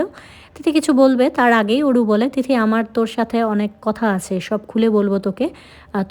তার আগে ছোট্ট একটা ইনফরমেশন দে, নিখিল ভাই কোন ইউনিভার্সিটিতে পড়ার জন্য ইউএসএ এসেছে। তিথি ওপাশ থেকে কি বললো সেটা শোনা না গেলেও আপাতত মনিটরে এতক্ষণ ধরে নির্দ্বিধায় চলতে থাকা বাইকটা ব্রেক ফেল করে বিধ্বস্ত হয়ে পড়ে আছে। পর্দায় বড় বড় অক্ষরে লেখা উঠেছে, গেম ওভার। কেন যেন হুট করে ফুঁপিয়ে কেঁদে উঠল অরু। কাঁদতে কাঁদতে অসহায়ের মতো করে বলছে, তিথি তুই কি ড্রাঙ্ক? এভাবে কেন কথা বলছিস? তুই কি কোনো বাজে ছেলেদের পাল্লায় পড়েছিস? বল না। ওপাশ থেকে টলতে টলতে তিথি বলল, বেশ করেছি বলেছি। তুই আমার বন্ধু হওয়ার যোগ্যতা রাখিস না। আমাদের ফ্রেন্ডশিপটাকে কোনো কালেই গুরুত্ব দিসনি তুই। উল্টো সবসময় আমাকে আর নীলিমাকে ইউজ করে গেছিস। এটা বল, ওটা বল, এটা জানা, ওটা জানা। কেন রে? আমি কি তোর চাকর? তোর ইনফরমেশন কালেক্ট করাই কি আমার কাজ? তার উপর সবসময় এমন ভাব করে এসেছিস যেন তুইই পারফেক্ট, তুই কৃতিক কুঞ্জের মালকিন। আর আমরা কি লেইম? কী বলছিস এসব তিথি? তোর মাথা ঠিক আছে? খানিকটা তাচ্ছিল্যের হেসে তিথি আবারও বলে, আরে তুই তো আসলে কচুরিপানা রে। আমার মাথা ঠিক আছে কি নেই সেটা জিজ্ঞেস করার তুই কে? আমি তো এই ভেবে তোকে বন্ধু বানিয়েছিলাম যে তুই অত বড় বাড়ির মেয়ে, পুরান ঢাকার নামকরা রিয়েল এস্টেট ফ্যামিলির বিজনেস তোদের, ও মাই গড! কিন্তু তুই তো আসলে ওই বাড়ির কেউই নয়, আশ্রিতা মাত্র। তোদের জন্য ওই বাড়ির একমাত্র ছেলে জায়ান কৃতিক চৌধুরী নিজ বাড়িতে পা রাখে না পর্যন্ত। তাহলে ভাব তোরা কত নীচ। আর তোর সাহস দেখে তো আমি রীতিমতো অবাক হচ্ছি। তুই কিনা নিখিল ভাইয়ের খোঁজ করছিস? তুই জানিস নিখিল ভাই কত বড় সায়েন্টিস্ট হবে? তুই তার নখের যোগ্যতাও রাখিস না অরু। তাই তোর ভালোর জন্যই বলছি, ওনার বউ হওয়ার যে দিবাস্বপ্নটা দেখেছিস না, সেটা এবার বন্ধ কর। আর আর যাই হোক, নিখিল ভাইয়ের মতো হাই স্ট্যাটাসের ছেলে অন্তত তোকে বিয়ে করবে না। ওর চোখ দুটো বন্ধ করে সমস্তটা শুনে গেল। এই ভয়টাই তো পেয়েছিল। ও এসেছিল এতগুলো বছর, আজ এত দূরে এসেও সেই ভয় থেকে পালাতে পারল না। ও ঠিকই মুখোমুখি হয়ে গেল তিক্ততার পরিপূর্ণ কিছু চরম সত্যের। নিস্তব্ধ শুনশান হলরুমে অরুর ফোপানির আওয়াজ স্পষ্ট শোনা যাচ্ছে। অরু কান্না ভেজা গলায় আরও একবার তিথিকে অনুরোধ করলো, প্লিজ তিথি, তুই আমাকে যা খুশি বল, আমি শুনবো। শুধু নিখিল ভাইয়ের ভার্সিটির নামটা বল প্লিজ। তুই না বললে আমি আর কোনো দিনও নিখিল ভাইকে খুঁজে পাবো না। রিডিউকিলেস। ওপাশ থেকে এতটুকু শোনা গেল। তারপর শুধু কল কেটে যাওয়ার পিক পিক আওয়াজ হলো। ওর কি হলো কে জানে? আশেপাশে কে আছে কে নেই কোনো কিছুর তোয়াক্কা না করে কল কাটতেই হু হু আওয়াজে কেঁদে উঠল। হয়তো নিজের ঘনিষ্ঠ বন্ধুর কাছ থেকে এই তিরস্কারটা মোটেও হজম করতে পারেনিও। আধারে ঢাকা বন্ধ ঘরে সেই কান্নার আওয়াজ বড়ই ব্যথাতুর শোনালো। লম্বা সিল্কি চুলগুলো পুরো মেঝেতে জুড়ে ছড়িয়ে আছে। দুহাত মেঝেতে রেখে তাতে নিজের ভর ছেড়ে দিয়ে অনর্গল কাঁদছে অরু। কান্নার তোপে শরীরটা বারবার ঝাঁকি দিয়ে উঠছে। সেই তালে তালে মৃদু রিনরিনে শব্দ করছে পায়ে আটকে থাকা নূপুর জোড়া। পেছন থেকে ওর কালো মেঘের মতো ঘন চুল দেখে যে কেউ বলবে ডিজনি প্রিন্সেস রাপাঞ্জেল তার সবচেয়ে দুঃখের সময় পার করছে। কিন্তু সবার দৃষ্টিভঙ্গি এক নয়, ধ্যান ধারণাও এক নয়। কারো ক্ষেত্রে হৃদয়টা হয় বরফের মতোই নির্জীব আর অনুভূতিহীন। সামান্য কান্নাকাটি দিয়ে সেই বরফ গলানো দুষ্কর। এই যেমন অরুর কান্নাকাটি পাশে ডিভানে বসে থাকা কৃতিকের হৃদয় ছুঁতে পারল না। ও হুট করেই একটা অদ্ভুত কাজ করে বসলো। নিজের জায়গা ছেড়ে উঠে এসে অরুর হাতে হ্যাঁচকা টান মেরে ওকে জোর করে দাঁড় করিয়েও দিল। তারপর ওই হাত ধরে টানতে টানতে দরজার বাইরে বের করে দিয়ে বলল, আউট। অরু কিছু বুঝে ওঠার আগেই শব্দটা উচ্চারণ করে ধাপ করে দরজা আটকে দেয় কৃতিক। তারপর ভেতরে গিয়ে মেঝেতে পড়ে থাকা কাগজের টুকরোটা তুলে হাত মুষ্টিবদ্ধ করে পকেটে হাতরে ফোন বের করে কাউকে কল লাগায়। আমি একটা নাম্বার ফরওয়ার্ড করছি তোকে, এর এ টু জেড সব ইনফরমেশান চাই অ্যাজ সুন অ্যাজ পসিবল। বাইরে এলো পাথারে ঠান্ডা হাওয়া বইছে। শুধু ঠান্ডা বললে ভুল হবে, মারাত্মক ঠান্ডা। আকাশটাও মেঘাচ্ছন্ন, যখন তখন বৃষ্টি চলে আসতে পারে। এত ঠান্ডা সয়ে অভ্যাস নেই অরুর, তার ওপর ওর পরনে কোনো শীতের কাপড়ও নেই। এক কথা যান যায় যায় অবস্থা। ওরও একটু সময় নিয়ে কান্নাকাটি থামালো। তারপর দুহাত দিয়ে সজোরে দরজা ধাক্কাতে লাগলো। কৃতিক বয়সে অরুর চেয়ে অনেক বড়, তার উপর সম্পর্কটা এতটাও সহজ নয় ওদের। তাই কখনোই কৃতিককে কিছু বলে ডাকেনি অরু। কিন্তু এই মুহূর্তে একটু দ্বিধা নিয়ে ডাকতে শুরু করলো, ভাইয়া, কৃতিক ভাইয়া দরজাটা খুলুন না, আমি ঠান্ডায় জমে যাচ্ছি তো। ওপাশ থেকে কোনোরূপ প্রতিক্রিয়া এলো না। এভাবেই ঠিক কতক্ষণ ঢেকেছে মনে নেই অরুর। ডাকতে ডাকতে এক পর্যায়ে দরজার সামনে ক্লান্ত হয়ে বসে পড়ে ঠান্ডায় নীল হয়ে যাওয়া অসহায় অরু। হাইওয়ে ধরে এগোলে রাস্তার এক পাশে পেট্রোল পাম্প আর অন্য পাশে ম্যাকডোনাল্ডসের একটা বিশাল ক্যাফেটেরিয়া। এত ছোট শহরটা বেশ নীরব। তার চেয়ে নীরব এই স্টেটটা। যে কয়েকটা ফ্যামিলি আছে তারাও বৃদ্ধ বৃদ্ধা, নয়তো কৃতিকের মতো একঘেয়ে মোদ্দা কথা। যারা কোলাহলমুক্ত নিরবিচ্ছিন্ন জীবন পছন্দ করে তারাই এই স্টেটে থাকে। নয়তো সান ফ্রান্সিসকোতে থেকে এতটা দূরে এমন নির্জন পরিবেশে সারাদিন কাটিয়ে দেবার মতো অযথা সময় কারোরই নেই। দুপুরবেলা হওয়াতে ক্যাফেটেরিয়া বেশ কিছু মানুষ আছে, তারা যে যার মতো ছাদ গোল টেবিলে বসে একটু একটু কফির সিপ নিচ্ছে আর গল্প করছে। লাল সাদা লোগোর একটা গোল টেবিলে প্রত্যয় বসে আছে, মাত্রই একটা গরম কফি শেষ করলো। এখন একটু নিকোটিনের ধোঁয়া ছাড়ার জন্য মনটা পিশপিশ করছে, তাই ঠোঁটের কোণে সিগারেট নিয়ে বা হাত দিয়ে দেশলাই জ্বালানোর চেষ্টায় আছে। তখনই ম্যাকডোনাল্ডস লোগোর টি শার্ট পরিহিত একটা ব্রাউন স্কিন টোনের মেয়ে এসে ওর সামনে দাঁড়ালো। ঠোঁটের ভাঁজে একগাল হাসি টেনে বলল, sorry sir, smoke is not allowed. প্রত্যয় মাথা তুলে একবার চাইলো, একদম হুট করে চোখে চোখ রাখলো, অতঃপর হারিয়ে গেল।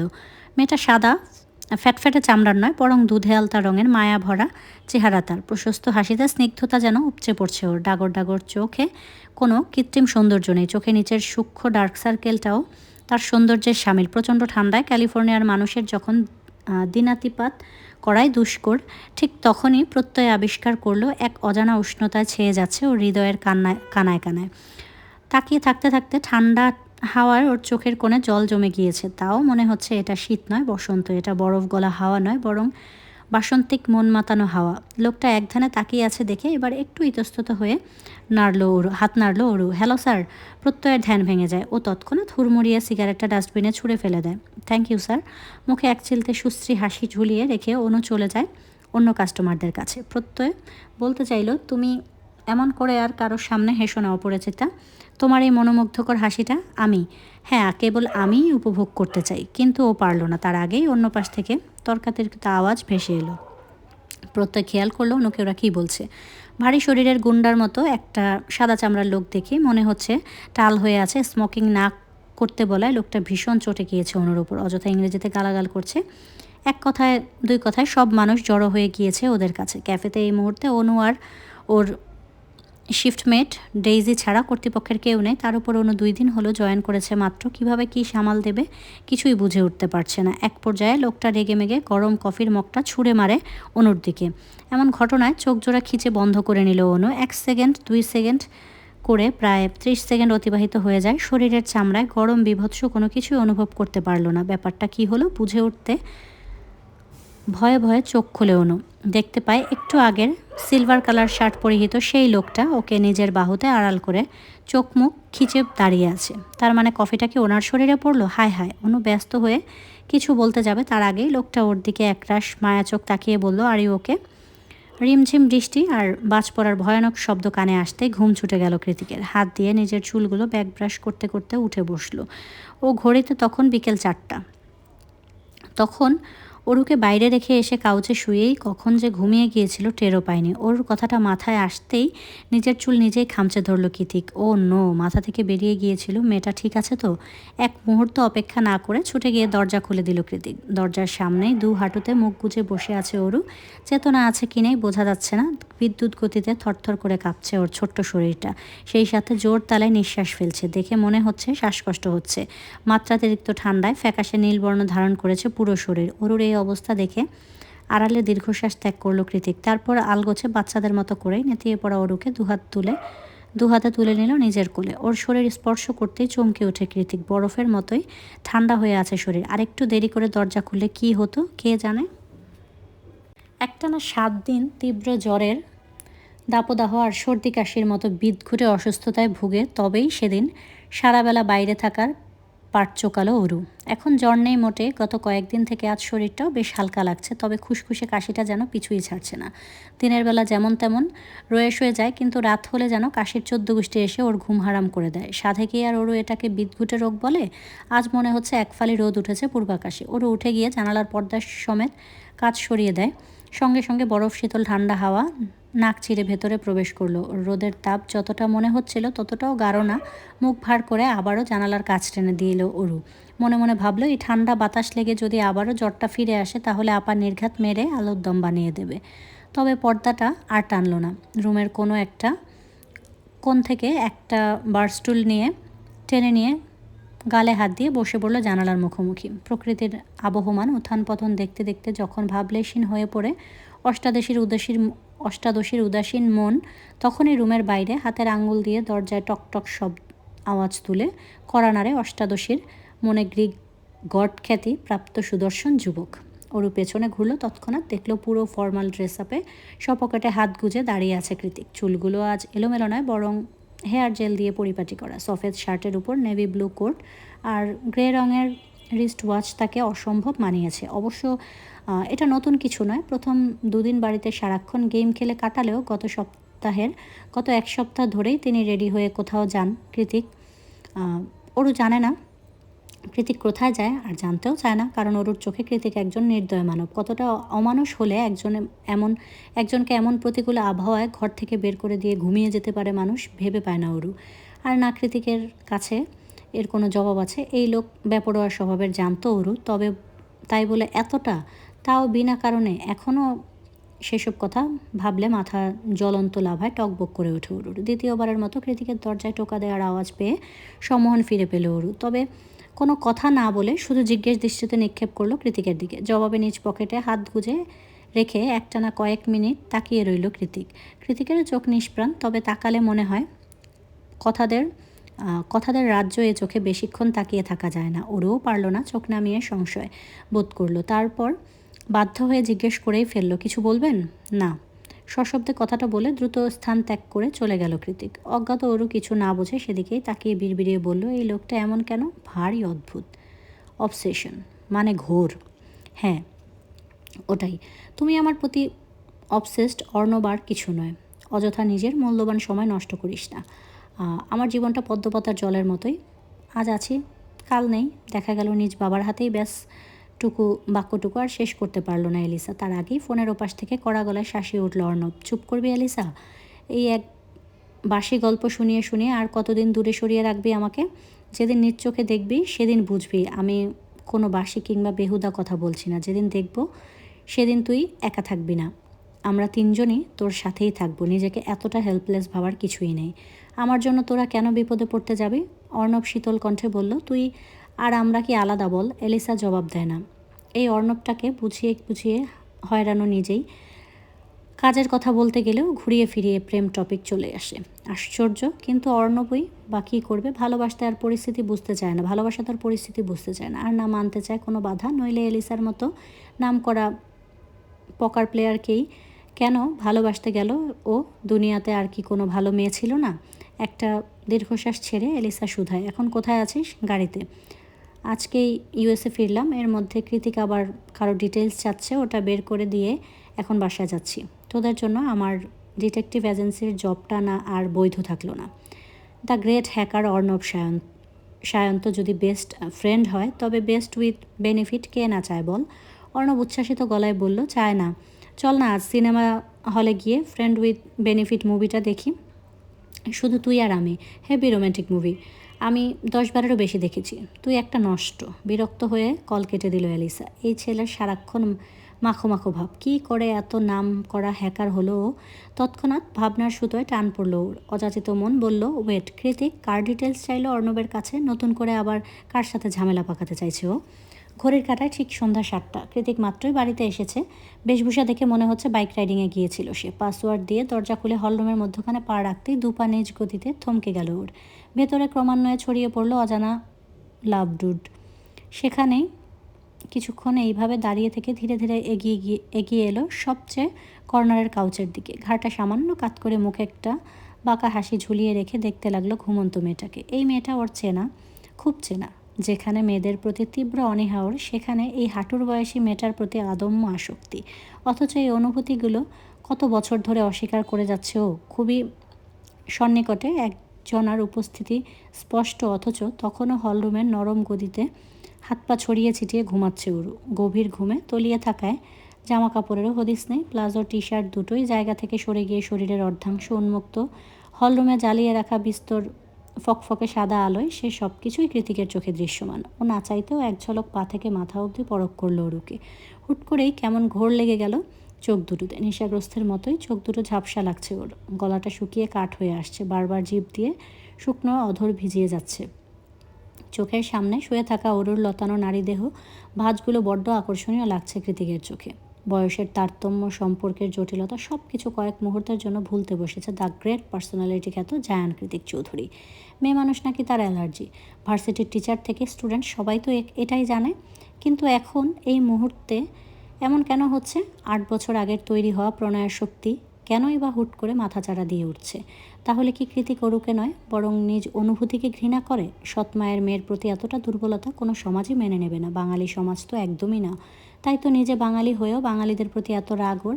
ভালোবাসায় আবার সমাজ কিসের? ধর্মে যার প্রাধান্য আছে সমাজ তার স্বীকৃতি নেই কেন? ভেবে পায় না কৃতিক। এই মুহূর্তে ভাবতেও চায় না কোনো কিছু। ওর চোখে পৃথিবী এখানেই থমকে গিয়েছে। পায়ে পায়ে এগিয়ে গিয়ে ওর শিউরে ধপ করে বসে পড়ে কৃতিক। ফ্লোরে উড়োধুরো হয়ে পড়ে থাকা লম্বা চুলগুলোর দিকে এক পলক গভীর দৃষ্টিতে তাকিয়ে ওর কানের কাছে এসে হিসিয়ে কৃতিক বলে, আবার কেন ফিরে এলি এই আধপোড়া জীবনে? বাকিটা পুড়িয়ে দিতে? তারপর একটা কপট হাসি খেলে গেল কৃতিকের ঠোঁটের কোণে। মুখটা আরও একটু সামনে বাড়িয়ে একই সুরে বলল, এবার যদি সত্যি তোর আসক্তি থেকে নিজেকে সামলাতে না পারি তাহলে বিশ্বাস কর তুইও পুড়বি। আমার দহনে পোড়াবো আমি তোকে। এখন তো ছোট নেই, তাহলে তুই কেন বেঁচে যাবি? এবার আর আমি একা নই, আমরা দুজনে মিলে প্রণয়াসক্ত হব। কৃতিক অযাচিত ঘোরের বসে আরও কিছু বলতে যাবে তার আগেই ওর ঘুমের তালে একটু নড়ে চড়ে ওঠে। সম্মতি ফিরে পেল কৃতিক। কী করছিল এটা? সঙ্গে সঙ্গে অরুর দিকে তাকিয়ে কপাল কুঁচকে ফেলল। এক ছটকায় উঠে দাঁড়িয়ে ওয়ার্ড্রোব থেকে একটা লম্বা চাদর বের করে ছুঁড়ে মারল অরুর উপর উন্মুক্ত গায়ে। এমনভাবে দূর থেকে ছুড়ল যেন অরুর শরীরে কোনো নোংরা লেগে আছে। গায়ে কাঁথা জাতীয় কিছুর উপস্থিতি টের পেয়ে সেটাকে ভালো মতো গায়ে পেঁচিয়ে অন্য পাশ হয়ে শুয়ে পড়ল অরু। সরু জায়গা হওয়াতে পাশ ঘুরতেই কাচের টি টেবিল থেকে ছোট্ট বাইকের শোপিসটা পড়ে যাচ্ছিল মেঝেতে। তৎক্ষণাৎ সেটাকে ক্যাচ করে নিল কৃতিক। বাইকে বসা হেলমেট পরা 1.5 ইঞ্চি সাইজের পুতুলটাকে চোখ পাকিয়ে হিসিয়ে বলল, don't you dare to make a sound. সেই সন্ধ্যায় গতর ডুবে যাওয়া নরম সোফাতে ঘুমিয়ে কাটিয়ে দেয় অরু।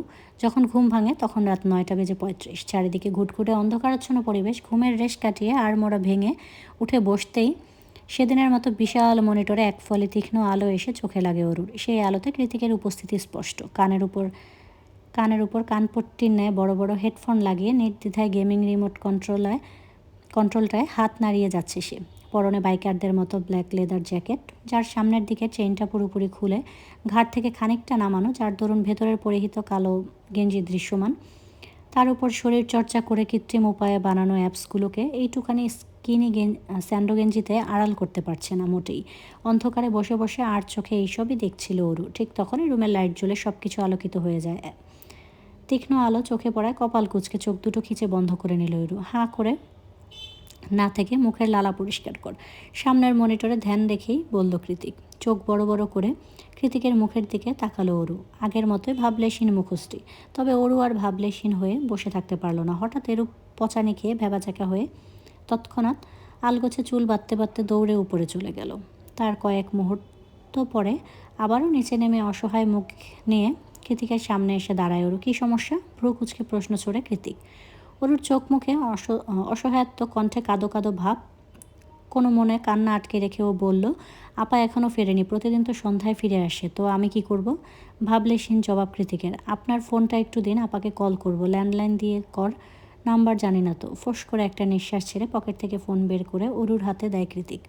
অরু কল করলো 1 বার 2 বার 3 বার, তাও ধরল না অনু। এত রাত হয়ে গেছে, আপা ফিরছে না, কলও ধরছে না। অযাচিত ভয়ের যেন আষ্টে পিষ্টে জড়িয়ে ধরল অরুকে।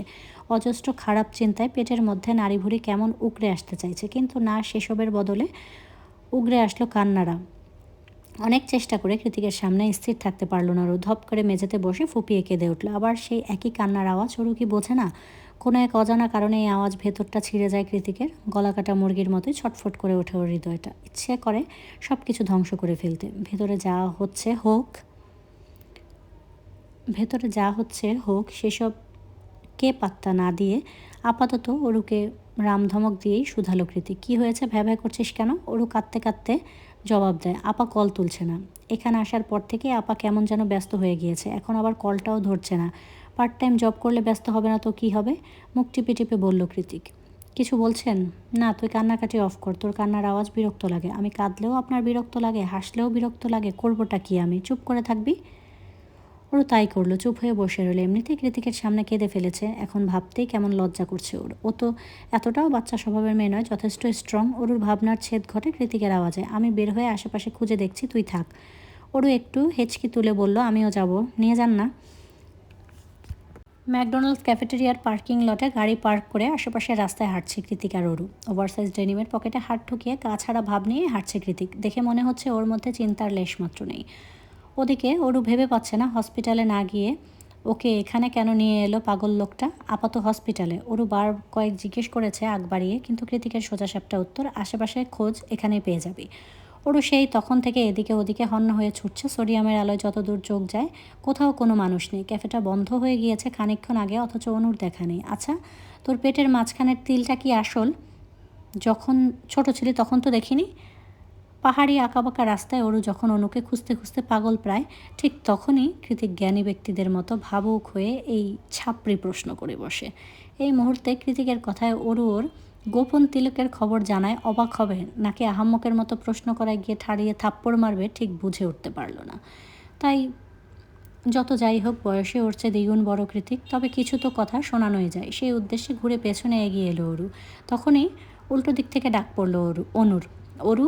অরু চকিতে পেছনে চাইলো, দেখলো ঘুরিয়ে ঘুরিয়ে এদিকে এগিয়ে আসছে আপা, তার সঙ্গে লম্বা মতো একটা ভাইয়া অনুর হাত ধরে ওকে হাঁটতে সাহায্য করছে। অনুর ছোট্ট শরীরটা লোকটার শীতের কোট দিয়ে আবৃত। লোকটাকে কি হয়, কেনই বা অনুর হাতটা শক্ত করে ধরে রেখেছে সেসব নিয়ে এই মুহূর্তে এক বিন্দু পরিমাণ মাথা ব্যথা নেই অরুর। ও শুধু দেখছে ওর আপা ব্যথা পেয়েছে, হাঁটতে পারছে না ভালো করে। এদিক দিয়ে কৃতিক আর অরু এগিয়ে আসছে, অন্য দিক দিয়ে অনু আর প্রত্যয় আর কৃতিকের চোখাচোখে কথা আদান প্রদান হলো বোধ করি। কয়েক মুহূর্তের মধ্যে ওরও ছুটে গিয়ে গলা জড়িয়ে ধরলো অনুর, উৎকণ্ঠা নিয়ে বলল, আপা আমায় রেখে কোথায় গিয়েছিলি তুই? তোর চিন্তায় চিন্তায় পাগল হয়ে যাচ্ছিলাম আমি। এক মুহূর্তের জন্য মনে হচ্ছিল এই অচেনা দেশে আমার আপন বলতে কেউ নেই। অরুর কথায় কৃতিকের মেজাজ তেড়ে উঠল। এইটুকু সামান্য কথায় রাগ লাগার মতো কোনো কারণ খুঁজে পাচ্ছে না কৃতিক। তবুও কয়েক মুহূর্তের জন্য চোখের রং বদলালো ওর। আবারও সেই ভয়ানক তীক্ষ্ণ চাহনি, পরক্ষণে প্রত্যয়ের সাথে চোখাচোখি হয়, আবার তা দপ করেই নিভে গেল। পাছে এসে জড়ো হলো ঠোঁট গলিয়ে একটা রহস্যময় ক্রূর হাসি, যে হাসিতে সামিল হয় স্বয়ং প্রত্যয়। ওরা যে কী মনে করে হাসলো সেটা কেবল ওরাই জানে। অ্যালকোহল আর ব্যথানাশকের সংমিশ্রণে তৈরি মলমটা হাঁটুর থেতলে যাওয়া ক্ষতস্থানে লাগাতেই চোখ মুখ খিচে মৃদু আর্তনাদ করে ওঠে অনু। ব্যথা শিথিলের উদ্দেশ্যে ওরু মলম লাগাতে লাগাতে ঠোঁট উঁচিয়ে সেখানটায় আলতো করে ফু দিচ্ছে বারবার।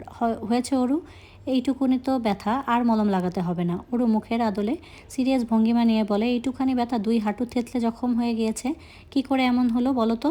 অরুর প্রশ্নে অনু নিজেও খানিকটা ভাবনায় ডুবে যায়। সত্যিই তো ব্যথা এইটুকুনি হলেও আজকে সেভিয়ারের মতো এই লোকটা সময় মতো না এলে অনেক ভয়াবহ কিছু ঘটে যেত। ফার্স্ট ক্লাস কান্ট্রি হয়, ধরুন আমেরিকান যেসব যেমন অনেক ভালো ভালো দিক আছে, তেমনই ভালোর আড়ালে ঢাকা কুৎসিত দিকেরও অভাব নেই। আজ তেমনই একটা কুৎসিত ঘটনার সম্মুখীন হতে হয়েছে অনুকে।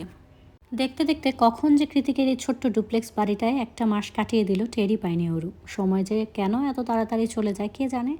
ডাক্তার বলেছে আজমেরি শেখের ওপেন হার্ট সার্জারির প্রয়োজন হবে। এত বড় সার্জারির জন্য আজমেরি হক প্রস্তুত নন। দীর্ঘদিন সুচিকিৎসার অভাবে তার শরীরে বিভিন্ন জটিল সমস্যা দেখা দিয়েছে, সেগুলো ট্রিটমেন্ট চলাকালীন ওপেন হার্ট সার্জারি সম্ভব নয়। অন্যান্য শারীরিক সমস্যার উন্নতি হলে তবে বড় সার্জারি করানো হবে। তাই এই পুরো প্রসেসরটা 1 বছর বা তার বেশিও সময় লেগে যেতে পারে। অনু আর অরুর কিছুই করার নেই। মাকে সুস্থ করতে হলে ধৈর্য ধরতে হবে, কারণ দুনিয়াতে মা ছাড়া ওদের সত্যিকার আপন বলে কেউ নেই। এর মাঝে অনু কৃতিককে অনুরোধ করেছে অরুকে যাতে একটা ছোটোখাটো ভার্সিটিতে অ্যাডমিশন করিয়ে দেয়, কারণ বছরের পর বছর তো আর পড়াশোনা বন্ধ করে থাকা সম্ভব নয়। অনু না হয় নিজের শখ আহ্লাদ বিসর্জন দিয়েছে, তাই বলে কি অরুকেও দিতে হবে? অরু ভেবেছিল কৃতিক এক বাক্যে না করে দেবে, কিন্তু তেমন কিছুই হয়নি। উল্টো কৃতিক আগ বাড়িয়ে জিজ্ঞেস করেছিল অরুর কোনো চয়েস আছে কিনা। গত 1 মাস সব মিলিয়ে বড়জোর হলে 10 দিন মতো অরুর আর কৃতিকের দেখা হয়েছে। কৃতিক বেশিরভাগ সময়ই বাড়ির বাইরে থাকে, কখন আসে কখন যায় সেটাও জানে না অরু। কৃতিক যখন হলরুমে বসে গেম খেলতো তখনই কেবল 2-1 সময় বেখেয়ালে দেখা হয়ে যেত। এছাড়া কৃতিকের দেখা খুব একটা পায়নি অরু। মোট কথা একই বাড়িতে থাকা সত্ত্বেও সম্পর্কের মতোই ওদের 3 জনের মাঝে ছিল বিশাল জড়তার প্রাচীর।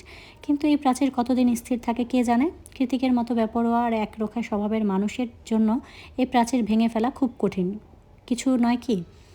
ক্যালিফোর্নিয়ার এদিকে মাঘের আর পৌষের শীত বলে কিছু নেই। হাতে গোনা 2-3টে মাস ছাড়া বাকি সময়টাই শীতকাল এখানে। তার মধ্যে কখনো কখনো শীতকালকে সর্বা হটিয়ে বর্ষাকাল নেমে আসে ধরণী জুড়ে। তখন শীত বর্ষা দুটোর মিশ্রণে রাত দিন সমান হয়ে যায় এদেশে। আজ তেমনটাই একটা দিন। গত রাত থেকেই বাইরে বর্ষাকাল শুরু হয়ে গিয়েছে। খানিক বাদে বাদে পশ্চিম আকাশে গুড়গুড়িয়ে মেঘ ডাকছে, আর দফায় দফায় এক পশলা বৃষ্টি।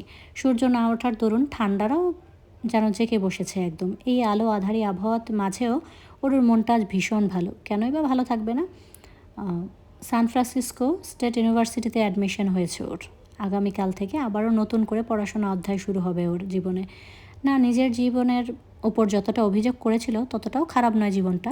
সেই খুশিতে সকাল সকাল রান্না চড়িয়ে কিচেন কাউন্টারের উপর পা দুলিয়ে বসে বিশাল লম্বা বেনিটাকে হাত দিয়ে নাড়তে নাড়তে গুনগুনিয়ে গাইছে অরু। এই মেঘলা দিনে একলা ঘরে থাকে না তো মন, কবে যাব কবে পাবো ওগো তোমার নিমন্ত্রণ। ব্যাস এতটুকুতেই গিয়েছিল। তখনই বাইরের কলিং বেলটা বাজকায় আওয়াজ তুলে বেজে ওঠে। ওরও লাফ দিয়ে কাউন্টার থেকে নেমে তাড়াহুড়ো করে গিয়ে দরজা খুলে দেখে বাইরে কেউ নেই, তবে ফ্রন্টিয়ারে যে বেঞ্চিটা রয়েছে তার উপর কিছু একটা রাখা। দরজার সামনে থেকে ছোট হাতটা খুঁড়িয়ে সেটা নিয়েই ওরু বেঞ্চির কাছে এগিয়ে গেল।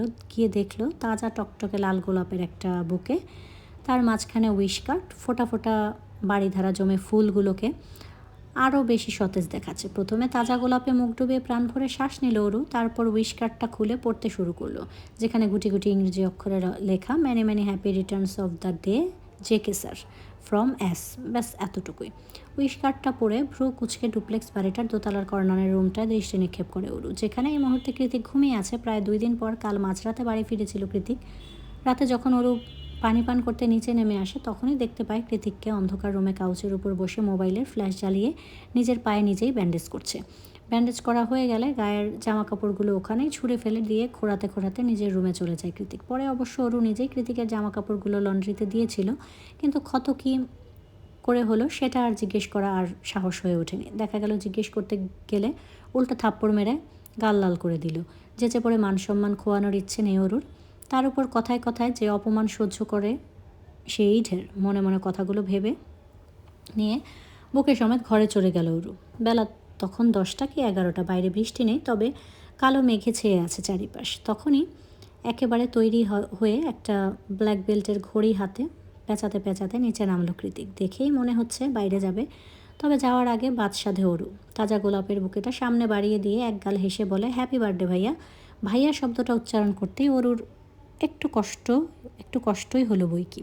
কৃতিক কোনো প্রতিক্রিয়া করতে পারলো না। তার আগে একের পর এক গগন কাঁপানো হাঁচি দিতে শুরু করলো। কৃতিক একাধারে হাঁচি দিয়েই যাচ্ছে। হাঁচি দিতে দিতে ও নাকের ডগা লাল বর্ণ ধারণ করেছে। হুট করে কৃতিকের এমন বিরূপ প্রতিক্রিয়া ওরও একটু ভরকে যায়। ব্যস্ত ভঙ্গিতে বলে, কি হয়েছে আপনার, ঠিক আছেন? কৃতিক হাঁচির মাঝখানে জবাব দেয়, ইডিয়েট, ওটাকে সরা, রোজে আমার অ্যালার্জি আছে এগেইন। প্রায় মিনিট 10 পর একটু স্বাভাবিক হয়ে কৃতিক যখন আবারও বাইরের উদ্দেশ্যে পা বাড়ে তখনই দ্বিতীয়বারের মতো পিছু ডেকে ওঠে অরু। কৃতিক বিরক্ত হয়ে দাঁতে দাঁত চেপে বলে, হোয়াট হ্যাপেন্ড অরু, কী চাইছিস তুই? না মানে কোথাও যাচ্ছেন? ভার্সিটিতে যাচ্ছি, এক্সাম আছে। আর কিছু? এমা আপনি তো 30+, এখনও পড়াশোনা শেষ করতে পারেননি? আমার নয়, আমার স্টুডেন্টদের এক্সাম আছে। অ্যান্ড তুই কি ঘুরিয়ে পেঁচিয়ে আমাকে বয়সের খোঁটা দিলি? ওরা সচকিত হয়ে এদিক ওদিক মাথা নাড়ালো, তবে এটা বুঝতে পারলো না এত ধন সম্পদ প্রতিপত্তি থাকা সত্ত্বেও কিসের অভাবে কৃতিক বিজনেস ছেড়ে গিয়ে চাকরি করে। শুনে রাখ, যদি দিয়েও থাকিস আমার লস নেই, বরং তোরই লস। দেখবি দিন শেষে তোর কপালে একটা বুড়ো বর জুটবে। ওর মুখ কাচুমাচু করে বলল, এভাবে কেন অভিশাপ দিচ্ছেন? কি ক্ষতি করেছি আপনার? কৃতিক একটু ব্যথাতুর হাসি হাসলো, অতঃপর বলল, সিরিয়াসলি আমার এজের কাউকে বিয়ে করাটা তোর কাছে অভিশাপের মতো? ওরও মনে মনে বলল, অবশ্যই, আমি তো নিখিল ভাইয়ের মতো ইমিডিয়েট সিনিয়র কাউকে বিয়ে করব।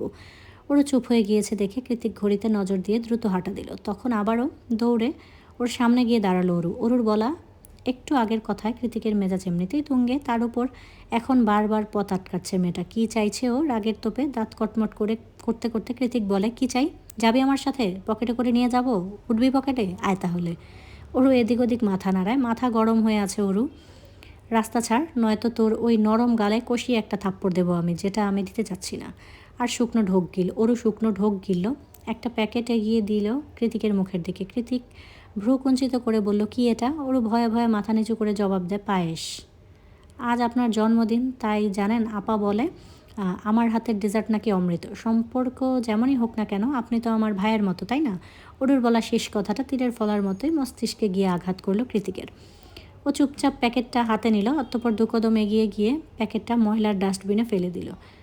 চোয়াল শক্ত করে ওরুর দিকে আগুন ঝরা দৃষ্টি নিক্ষেপ করে বলল, সেই মন ইউর ফাকিং সিম্পেথি। তারপর হুড়মুড় করে বেরিয়ে গেল গেট ছাড়িয়ে। ওরও এখনও একই জায়গায় শটান দাঁড়িয়ে, না চাইতেও এভাবেই বারবার অপমানিত হতে হয় কৃতিকের কাছে। কই, অনুর সাথে তো এমন আচরণ করে না, শুধু ওর সাথেই কেন? ওর উপর কিসের এত রাগ কৃতিকের ভেবে পায় না ওরু। তাছাড়া ও তো কোনো সিম্পাথি দেখানোর জন্য ডেজার্টটা বানায়নি, বরং অনেকটা ভালোবাসা আর আন্তরিকতা থেকেই তো বানিয়েছিল। যেখানে ওর নিজেরই করুণা অপছন্দ, সেখানে ও কিনা কাউকে করুণা করবে, তাও আবার জায়ান কৃতিককে, যার করুণায় বেঁচে আছে ওরা। হাস্যকর। তাহলে কৃতিক আদতে কোন করুণার কথা বোঝালো? রাস্তার সাইডে স্থির দাঁড়িয়ে থাকা চেনা পরিচিত মার্সিডিজ গাড়িটা দেখেই বেশ অবাক হলো সায়র। মনে মনে ভাবলো, মাঝ রাস্তায় কৃতিক গাড়ি থামিয়ে করছেটা কি আশ্চর্য। তৎক্ষণাৎ নিজের গাড়ির ব্রেক কষে রাস্তা পার হয়ে স্থির গাড়ির জানালার গ্লাসে আঙুল দিয়ে 2-3 বার টোকা দিল। ভেতর থেকে সায়রকে দেখতে পেয়ে জানালার কাছে নামিয়ে কৃতিক বলল, কী সমস্যা? অনেক সমস্যা, এই বলে গাড়ির ভেতর এসে বসে পড়ে সায়র। গাড়িতে বসা মাত্রই কৃতিকের দিকে তাকিয়ে সায়র যা দেখলো তাতে আপাতত ওর চোখ কপালে। গাড়িতে ঢুকে সায়র দেখতে পায় কৃতিক আরাম করে বসে ওয়ান টাইম চামচ দিয়ে পায়েস খাচ্ছে। সায়র সন্দিহান হয়ে চোখ ছোট ছোট করে বলল, তুই এই রাস্তার মাঝখানে পায়েস কোথায় পেলি? কৃতিক খেতে খেতে বাম হাত উঁচিয়ে পেছনের ডাস্টবিনের দিকে দেখিয়ে দিল। কৃতিকের কথায় সায়র চোখ মুখ কুঁচকে ফেললো, অবিশ্বাসী সুরে বলল, কি, তুই ডাস্টবিন থেকে খাবার তুলে খাচ্ছিস? কৃতিক উপর নিচ মাথা নাড়ল।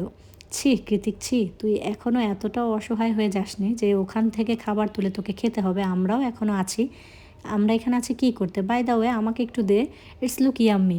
সরি ব্রো, এটার এক চিমটিও ভাগও আমি কাউকে দিতে রাজি নই, ইভেন কোনো দিনও না, পুরোটা আমার। তারপর বিড়বিড়ে অস্পষ্ট সুরে বলল, ও পুরোটাই আমার, ওয়া অনলি মাই।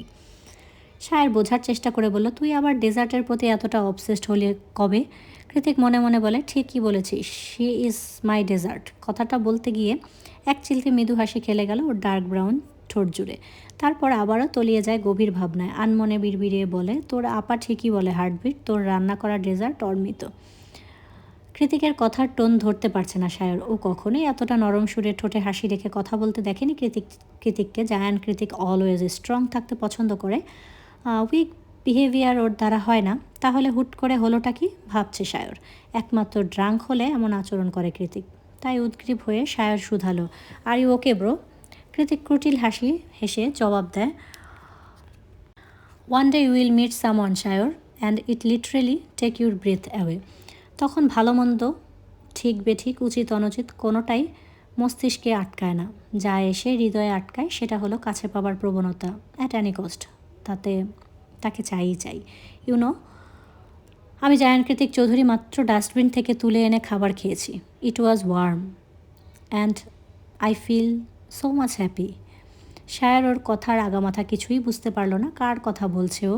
কেনই বা বলছে? আগে তো কখনো বলেনি। ইভেন প্রেম, ভালোবাসা এই সমস্ত কথা শুনলেও রেগেমেগে আগুন হয়ে যেত সে। মানুষটা তার হঠাৎ হলোটা কি আজ?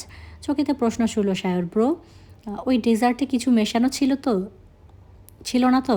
কৃতিক জবাব দেয় না, শুধু বাঁকা হেসে গাড়ি স্টার্ট দিতে দিতে আনমনে বলে, ছিল তো, আমার হার্টবিটের ছোঁয়া, and it's my personal drug. সন্ধ্যা হতে না হতেই ঝুম বৃষ্টি নেমেছে আকাশ বাতাস ছাপিয়ে। বাড়িতে বিদ্যুৎ নেই, মম জ্বালিয়ে রেখেছে অনু একটু আগেই কল দিয়ে জানিয়ে দিয়েছে বৃষ্টিতে হসপিটালে আটকা পড়েছে, ও চিন্তা না করতে। মাত্রই কথা শেষ করে উপরে চলে যাচ্ছিল, তখনই গেট খুলে ভেতরে ঢোকে বৃষ্টিতে ভিজে চুবুথুবু হওয়া জায়ান কৃতিক। মোমের আলোয় থরথর করে কাঁপতে থাকা কৃতিককে দেখে মায়া হলো অরুর। ও এগিয়ে গিয়ে কিছু লাগবে কিনা জিজ্ঞেস করতে চাইল, কিন্তু তখনই সকালের সেই অপমানের কথা মনে পড়ে আবারও পিছু হেঁটে পা বাড়ালো নিজের ঘরের দিকে। তবে দুটো পা সিঁড়ি এগোতেই পেছন থেকে কাটকাট আওয়াজ ভেসে এলো কৃতিকের, দেখছিস শীতে কাঁপছি, তবুও টাওয়াল এগিয়ে না দিয়ে চলে যাচ্ছিস। আক্কেল কি পানির সাথে গুলে খেয়ে ফেলেছিস? অরুর একটা দীর্ঘশ্বাস ছেড়ে বলে, নিয়ে আসছি। উপর থেকে টাওয়াল নিয়ে এসে চেহারায় একটু রাগি ভাব করেই এগিয়ে যায় কৃতিকের কাছে। অরুর টাওয়াল দেওয়ার জন্য হাত বাড়াতেই কৃতিক খপ করে অরুর হাতসহ টাওয়ালটা ধরে নেয়। তারপর ওর হাত দিয়েই নিজের মতো করে চুল মুছতে থাকে। আরে কী করছেন? লাগছে তো হাতে। ভাত তো আমার থেকে বেশিই খাস, তাহলে লাগে কেন? খাওয়ার খোটা দিচ্ছেন? তুই আমার সব সম্পত্তি খেয়ে ফেললেও সেটা দেব না। কি বললেন? অরুর কথার পিঠে কৃতিক কিছু বলতে যাবে, ঠিক তখনই দরজা ঠেলে অ্যালিসা, অর্ণব, সায়র, ক্যাথলিন সবাই এক সুরে চেঁচিয়ে বলে ওঠে, সারপ্রাইজ! ওদিকে কারো উপস্থিতি টের পেতেই অরুকে এক ঝটকায় দূরে সরিয়ে দেয় কৃতিক। অরু মেঝেতে ছিটকে পড়ে আর্তনাদ করে বলে, আহ, আমার কোমর। তো আজকের জন্য এতটুকুই থাক। কেমন লাগছে উপন্যাসটা সেটা তো কমেন্ট করে অবশ্যই জানাবা। লাইক করতে একদম ভুলবো না, তোমরা কিন্তু একদম লাইক করতে চাও না। তো সবাই ভালো থেকো, সুস্থ থেকো, আল্লাহ হাফেজ, শুভরাত্রি।